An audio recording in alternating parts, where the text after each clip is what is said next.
asalaamaaleykum mbokki Sénégal mbokki diaspora fu waay mënta tollu ci biir aduna bi ñu ngi lay nuyu di la sant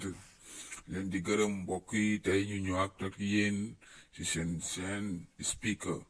seen chaîne d'actualité mbokk yi tey ñu ñëw ak yéen seen benn vidéo bi nii mbokk yi vidéo buy wax ci pétrole ak gaz bu ñu yàlla may ressource bu ñu yàlla may Sénégal mbokk yi vidéo bi nii day wax ci ressource gaz ak pétrole bu suñu borom jéebaaneel Sénégal waaw mbokk yi lu leen bëgg a woon rek mooy yàlla may nañu li nga xam ne ni mun nañ ci liggéey mun nañ ci mun nañ ci tabax suñu réew te duñu sonn mbokk yi yàlla may nañu li nga xam ne ni mun nañ ci tabax suñu réew tabax si suñu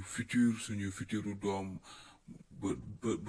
ba nga xam ne ni du jar suñuy doom suñuy xale suñuy mbokk suñuy rakk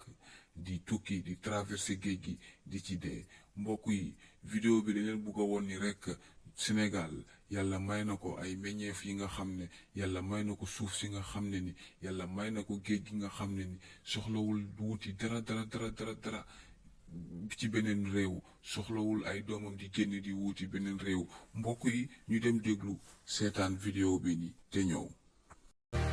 Il y a 100 millions d'années au large du Sénégal, des algues proliféraient à la surface de l'océan. Après leur mort, ces algues se sont déposées au fond de la mer. Ces cadavres de végétaux se sont ensuite progressivement transformés en pétrole et en gaz en s'enfouissant dans le sous-sol chaud de la Terre.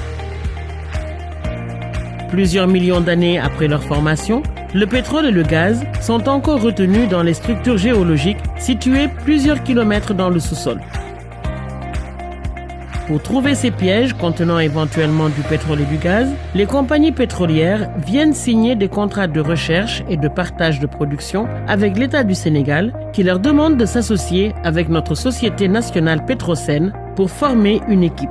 Cette équipe, pilotée par la compagnie pétrolière, effectue alors une échographie du sous-sol que l'on appelle sismique. Ces compagnies réalisent ensuite un forage durant lequel elles analysent le contenu des roches du sous-sol pour voir si elles contiennent du pétrole. Il s'agit là d'une opération risquée qui peut coûter plusieurs dizaines de milliards de francs CFA aux compagnies pétrolières internationales et qui pourtant se solde par un échec dans 80% des cas. De temps en temps, l'analyse des résultats de forage révèle l'existence de pétrole ou de gaz. Les compagnies et leurs partenaires, Petrosen, déclarent alors avoir fait une découverte.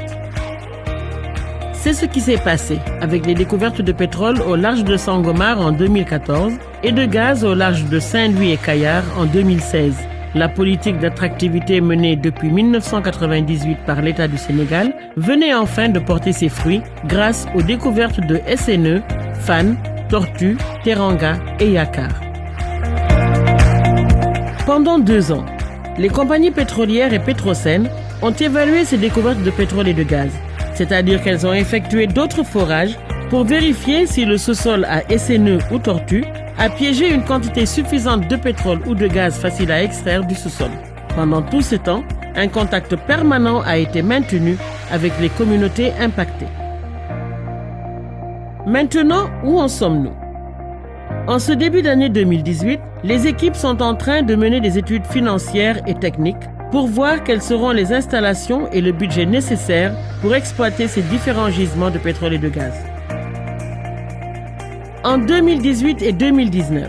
si la rentabilité des projets est confirmée, une décision finale d'investissement validera le programme technique et les investissements nécessaires pour installer au fond de la mer et en surface tout le matériel de production. On entamera alors la phase dite de développement qui coûtera aux compagnies et à Petrosen un investissement de plusieurs milliers de milliards de francs CFA. Cette phase d'investissement difficile et technique pourra aussi générer des emplois et des opportunités pour les entreprises sénégalaises qualifiées. Entre 2021 et 2023, la production du gaz au large de Saint-Louis et des premiers barils de pétrole au large de Sangomar va démarrer. Une partie de la production de pétrole et de gaz permettra de rembourser aux compagnies pétrolières les investissements qui ont été effectués pour faire de la sismique, le forage, l'évaluation et le développement. L'autre partie de la production sera partagée entre le Sénégal et les compagnies. Dans ce partage, le Sénégal est toujours assuré de gagner plus de 50% des profits. Comment? Grâce à 3 canaux. La part de l'État dans la production, la part de Petrosen, les impôts et taxes qui seront payés par la compagnie.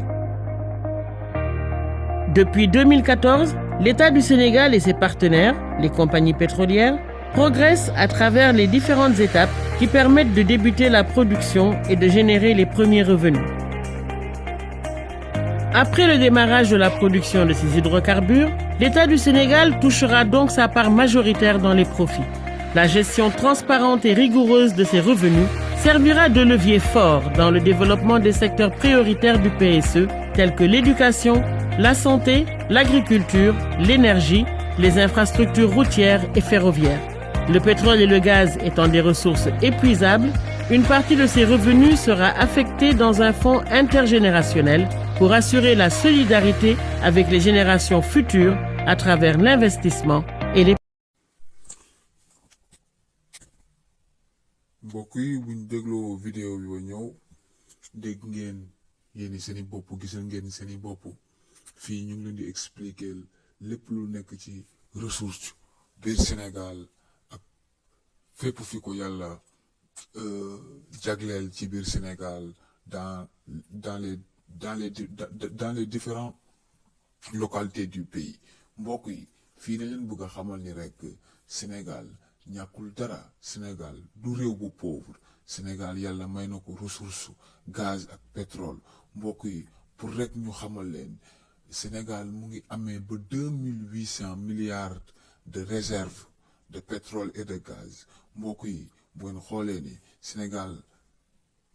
lépp lu ko yàlla may li mbokk yi suñu réew mi war nañu mel ni comme Qatar war nañu mel ni comme ay Turquie war nañu mel ni comme Arabie Saoudite te dëkk yooyu noonu yëpp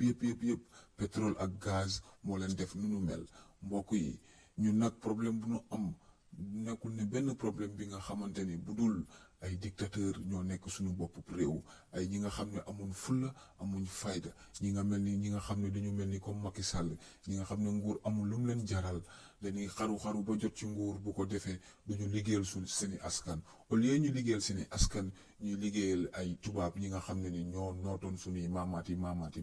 noot ñu ba tey mbokk yi bu ngeen xoolee ni suñu réew Sénégal yàlla may